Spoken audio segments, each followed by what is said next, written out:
What's good, everybody? It's your boy, Mr. Daniel Banks, aka DJ Fine, CEO of JTU, We Are Jersey Magazine, and Jersey Diamonds. I'm here, my homie SB. Hey, you already know. You see it on the face. SB in the building on all streaming platforms as Remembersb. We appreciate him for coming through from South Jersey. Well, Central. What do you call it? South Jersey, Central Jersey. What would you say? No. I reside in Brunswick right now. Okay. So, yeah, that's Central Jersey. Central Jersey. Yeah. Central Jersey. So we appreciate him coming through. He's gonna let us know a lot about what he has going on, a little bit about his past. So let's get to know Mr. SB. So my brother, sit back and relax, man. Talk to me. Talk to me, man. So I want to already just talk about the uniqueness of you, right? Just like let me just give you a compliment. The mask, that's already a vibe. You know what I mean? It's already a vibe. Word. Tell me a little bit about what that means to you, like the image that you are portraying in your style with the mask on and everything. Well, the image is that I don't have one. That's one thing that I hate about the industry, is that everybody's put into a box. You have to look a certain type of way. You got to sound a certain type of way. I mean, shit, before Pop Smoke came out, ain't nobody sound like him. Now all of a sudden, every other rapper, you know what I'm saying, got the same type of, well, whatever. Let's not get into all that. Right. But in terms of wearing a mask, is just to make sure that you pay attention to my music. That should be the most important thing. I don't care about anything else. You know what I'm saying? I'd rather not have any Instagram followers, but just have a whole people that's following my Spotify, iTunes title, streaming all the time. Like, the music is what means something to me, not everything that comes with it. Absolutely. And with that image and everything, of course, it's convenient now because everybody got to wear a mask anyway. So so it only makes sense. Like, let me mask up. I'm masked up every day anyway. So it's almost like you started a trend without knowing you were about to start a trend. You know what I'm saying? So that's crazy. Yeah. So that's dope. Now, actually, when you perform, do you perform with the mask on? Not necessarily with this one. I try to, get some type of, mask to wear on my face, or, I'll talk to the crowd beforehand. And right.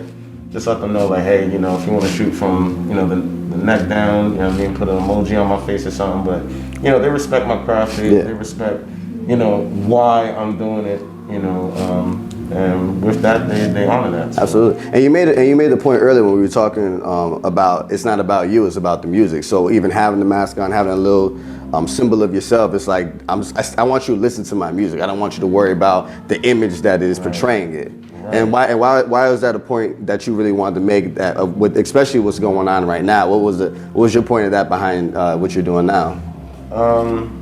Because I've had so many different artists that I've seen in my life get turned down for reasons other than their music. Okay. I can give one example specifically. Absolutely. But basically, I was chilling with one of my homies. This was a few years ago, and we were looking for a singer.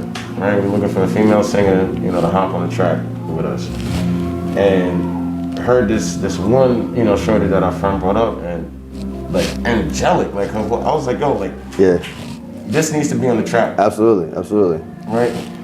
My man, she's like, okay. First thing he does, he's like, let me see her Instagram. She's not, industry standard in terms of her looks, if that's what you want to call it. Right. He's like, nah, don't want to do that.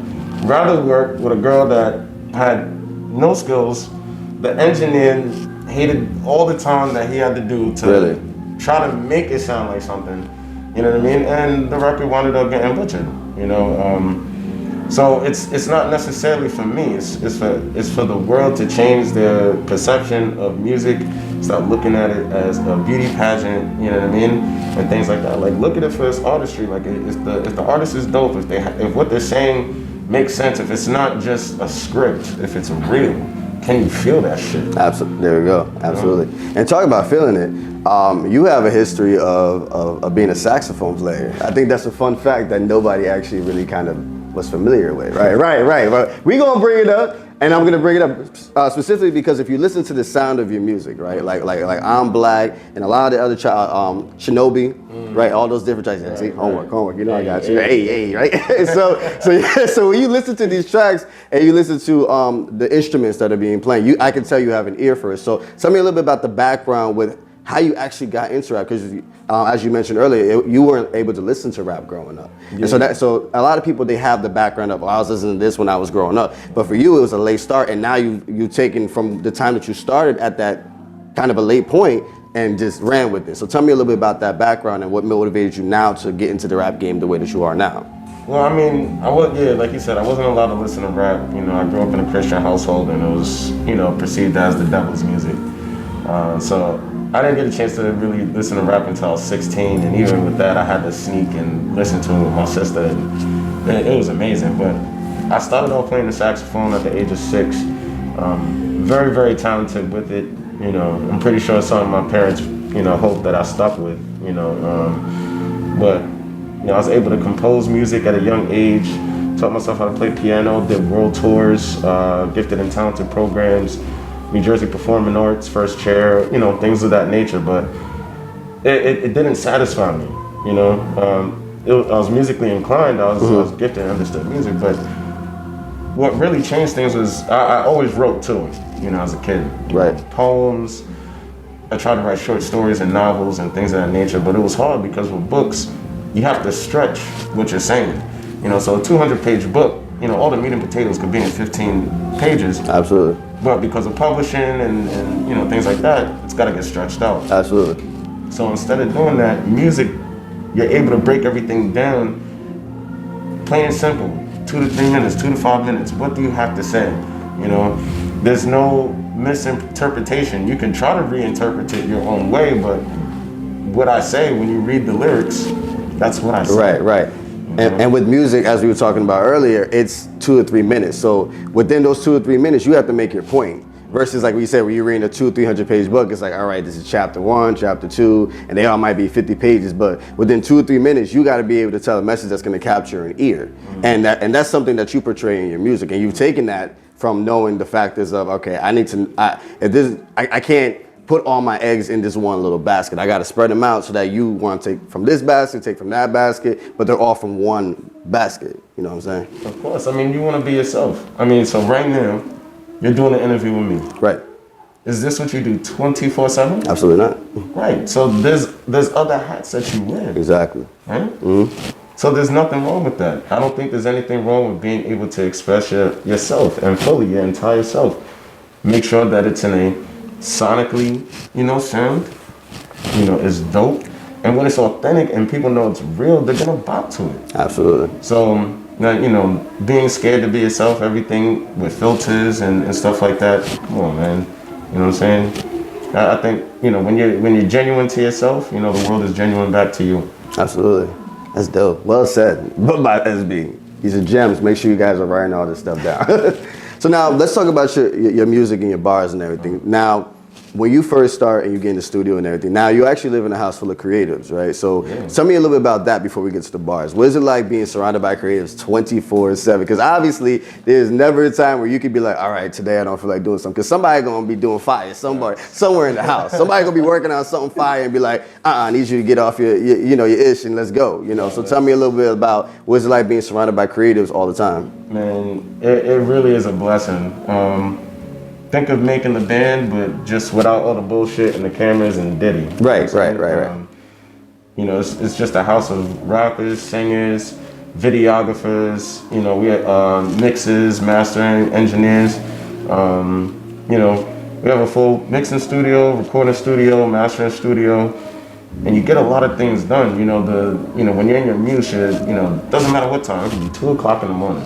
Right? If I just wake up, I'm like, man, yo, I gotta put something down. Right. I put it down right away. Wake them up. Hey, yo, hear this shit. Yo, this shit crazy. I need to start mixing this like right now. Right. I mean, as he's mixing it, boom, boom, boom, it's dumping. Now Dave Shaw come downstairs. He like, yo, let me sing on this hook real quick. Right. You know, and then it just winds up turning into a masterpiece. We're learning how to grow together. We're learning how to be professionals together, and you know, take our careers to the next level. Because you know, we all say that we want to be one of the greatest at what we do. You know, so we want to make sure that you know we keep our word and we hold each other accountable. So with an environment like that, is there ever even a time that you guys have writer's block? Because at that point, you got creative juices running and rolling, you know, all the time. But for you personally, do you ever have writer's block? Is it, because I know a lot of them come from personal stories, things you've been through, things you've seen, things you've heard, and representing, you know, you and everyone else that you are representing. So, like, for you, do you find, you know, it difficult sometimes to write? Or is it something that just kind of comes naturally all the time? Well, I think, once you get to a certain level, and like I said, you don't limit yourself to just one particular way of thinking and style. You'll always have something to say. You'll always have a cadence. Like that, You'll always have. But I think for most people, they should take their music in stages, like, a laundry cycle. Okay. So take some time off. You know what I mean? That's good. Live That's your good. life a little bit. Yeah. Have a chance to grow. If you're in the studio all the time, that's all you're gonna be able to talk about because that's all you see. Live life a little bit. Have some experiences. All right. Then take advantage of those things. Reflect on your thoughts. Be able to put that down. You know what I'm saying? Put it down, pen and pad. From pen and pad, it goes on to into the studio. You make sure you rehearse it over and over. You reconfirm those thoughts. Now It's not just there, but now you're saying it live. So you're speaking your words into life. And you're able to enjoy that moment of being able to do that in front of other people, and then you rinse and repeat and do the same thing over again. Absolutely. Now you have a track out, I'm Black, which is on all streaming platforms. Make sure you go check that out. Remembersb, make sure you go check that out. So tell me about the development of that track.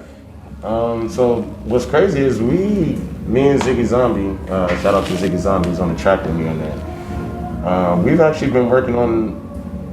We had that track done for probably like 2-3 years. Really?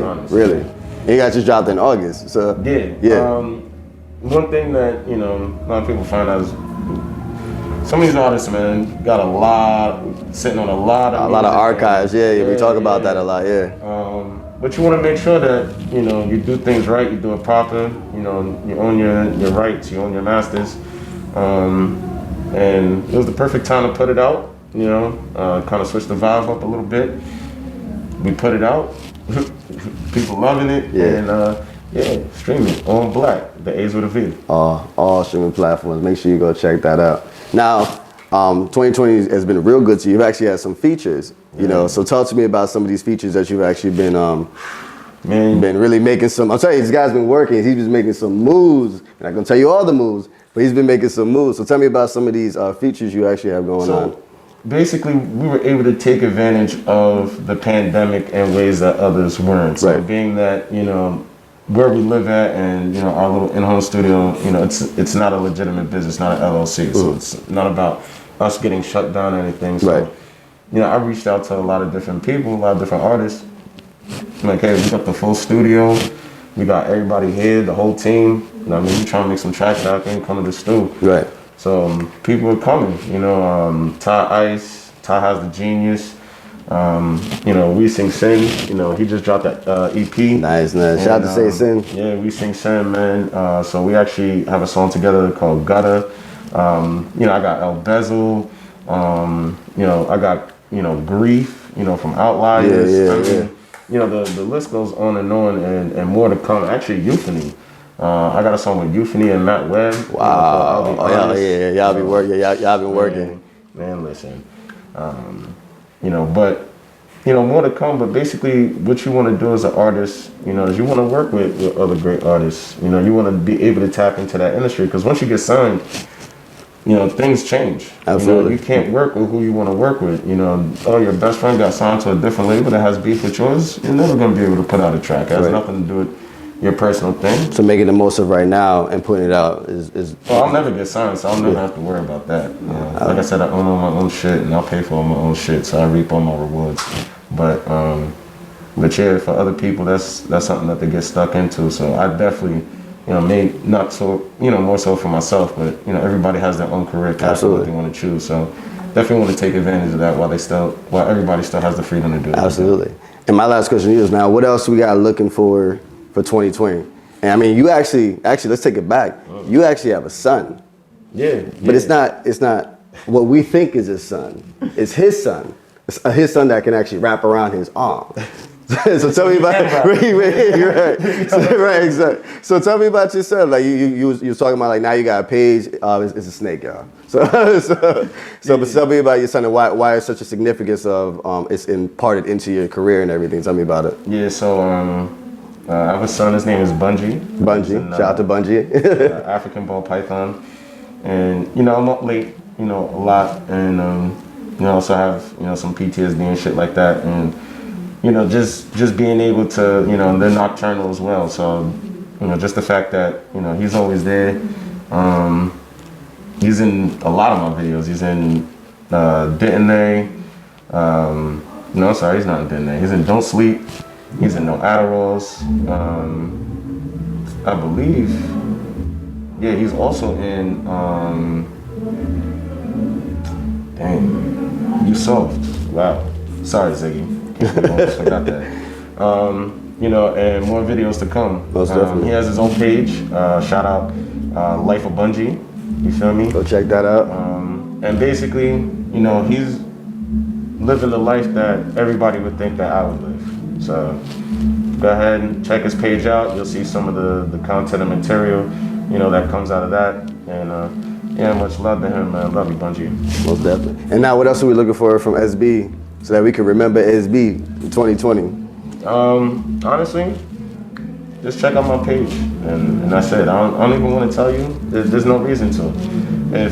If you listen this long and you think that I'm dope and you think that I might have some type of content, well then just check me out and you'll find out, because I put out stuff all the time.